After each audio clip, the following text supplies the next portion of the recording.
All right, we are back finally. It's weird because it's only been a week for you people, but it's been a little bit for us. So Cameron's actually going to have a comment about this episode because it kind of gave him war flashbacks. So we're gonna get into it. Mike, go ahead. All right, so this is episode 11 in the Still Darkness.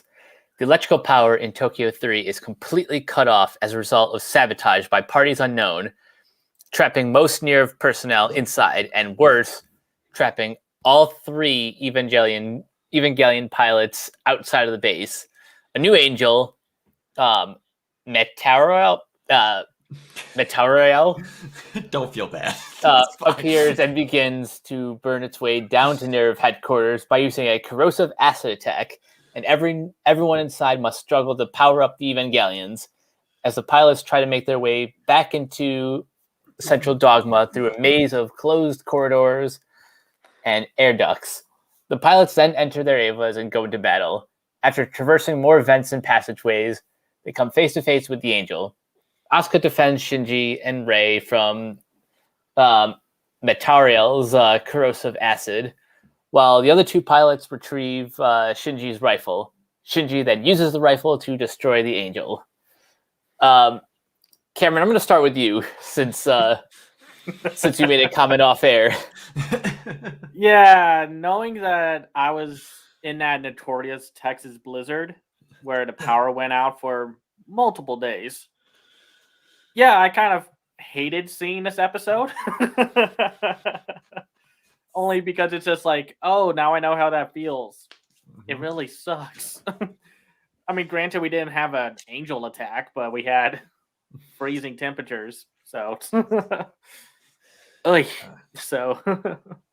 Yeah. I gotta say though, the design of the angel is pretty cool. It's like a daddy long legs. Yeah, it's a daddy long legs with just eyes everywhere. Yeah, it's different. Very, very different. No, I always like it when the angel designs are always like different. Like, not that like the human design ones can't be cool or whatever, but it's like it's always kind of cool when they go like the diamond one or like this one, the daddy long legs, even though it goes out like a punk. But yeah, it is by far one of, if not the weakest angel in the entire show. It basically had the upper advantage because of the power outage. Yeah, and they don't say who caused it. They say it's a sabotage, but I don't know. Yeah, we get there. Yeah, it's a little bit. Yeah. So, Mike, if I am not mistaken, this is the first time they actually mention it. The Magi. Oh yeah. They mentioned the Magi, but we haven't seen them yet, have we? Not to my knowledge. No, they just all we know are like the staff members, the computers, and then just whatever they do to launch the Avas upwards. So they haven't really talked about the supercomputer system that they use, that they maybe overly rely on a little, but yeah. I always knew it was in there, but I never remembered when they started talking about it. But yeah, first off, go ahead. A lot of the dialogue in this episode kind of goes back to the whole point about government bureaucracy and how when something as important as the power goes down, they seem pretty useless, don't they? Yep. Yeah. It's that whole thing. It's like, man, we rely on this supercomputer for everything. And then it's just even like, I think one of the staff members, maybe not in an intentional meta way, was just like, oh, what a cliche. Yes, exactly. That was the, man, it was the guy on the train. I can't remember exactly what his name is. It's like technology rules over. He's like, oh, is that such cliche? Just like, oh yeah, Shigeru. Yeah, when they were coming back from getting their laundry. Yeah, and this episode was actually very funny, and you don't really expect that from this show because a lot of it's kind of cringe, but sometimes they'll drop little bits of humor because it's like, of course, you have all the elements of the typical episodes. Like Asuka's kind of the worst still, and Gendo, or what's his name? Yeah, Gendo. Yeah, Gendo is still just worst dad ever. But then it's like when they're like, oh man, the air's getting still in here, and they're like, oh, it looks like Gendo and the other guy are doing okay, and they have their feet in buckets of water, and then when they're like, the water's getting warm. Yep. Yep. Exactly. And then you get to have a lot of great moments between Misoto and Ryoji in this episode, which is a good chunk of the greatest parts of everything. Okay, when she's getting in the elevator and you hear like, hey, wait a minute, hold on, hold the door. And she's just like, nope. I gotta say, the editing in this episode is what made me laugh the most. Like, one of the first jokes is, oh, don't worry, everything's fine. Everything is not fine. Everything is not fine. Instantly, everything is not fine.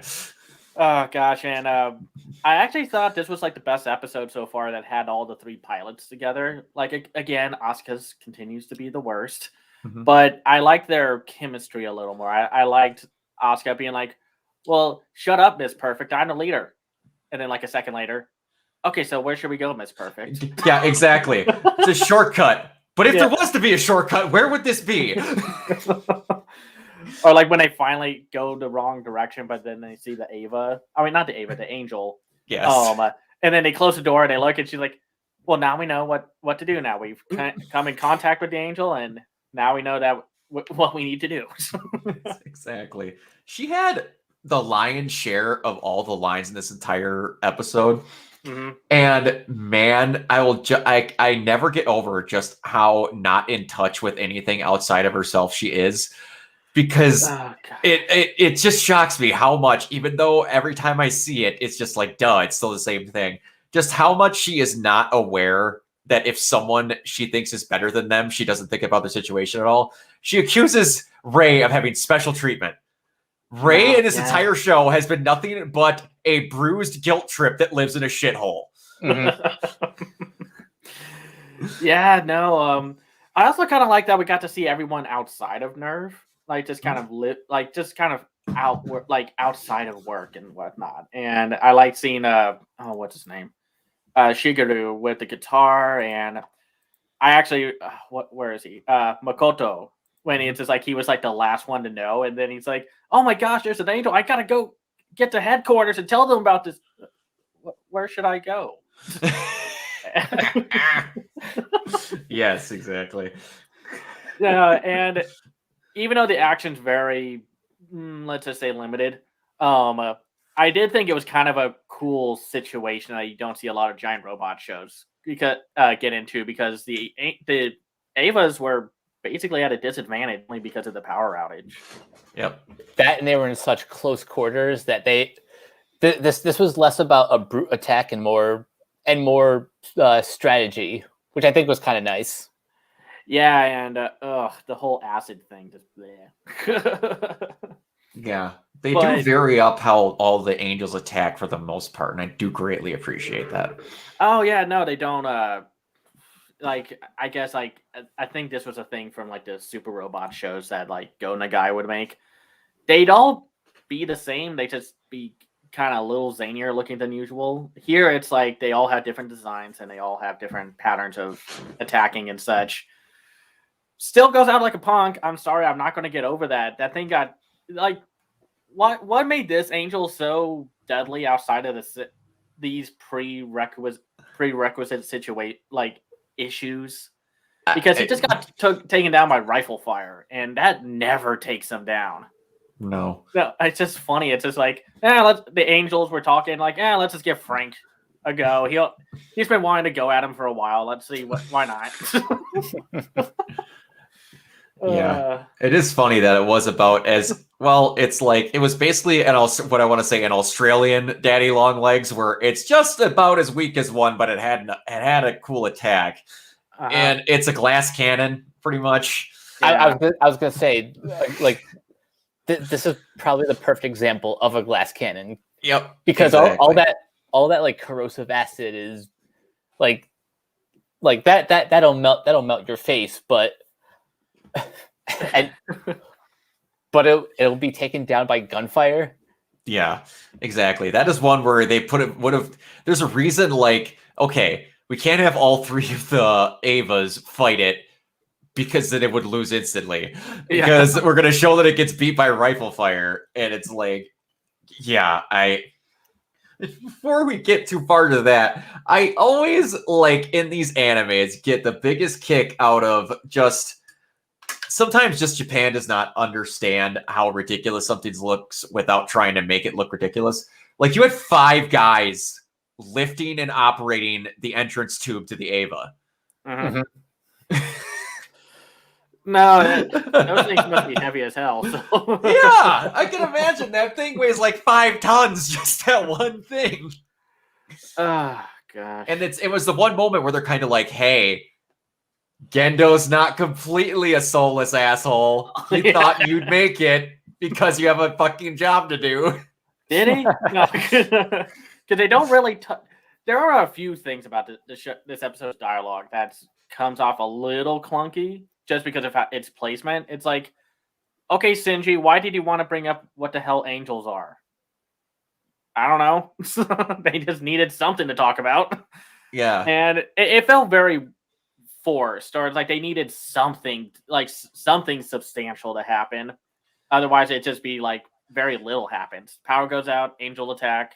They get there, they crawl through, and then take care of it. That's it. Well, pretty much. It's really weird. It's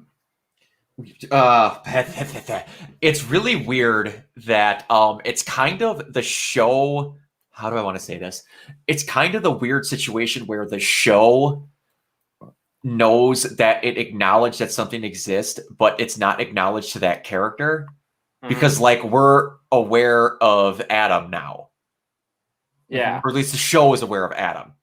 Yeah. So now, incidentally, someone on the show is going to start asking more about this stuff. So then all of a sudden they're like, hey, I want to know more about this. Well, howdy do? We just happen to have Hepida.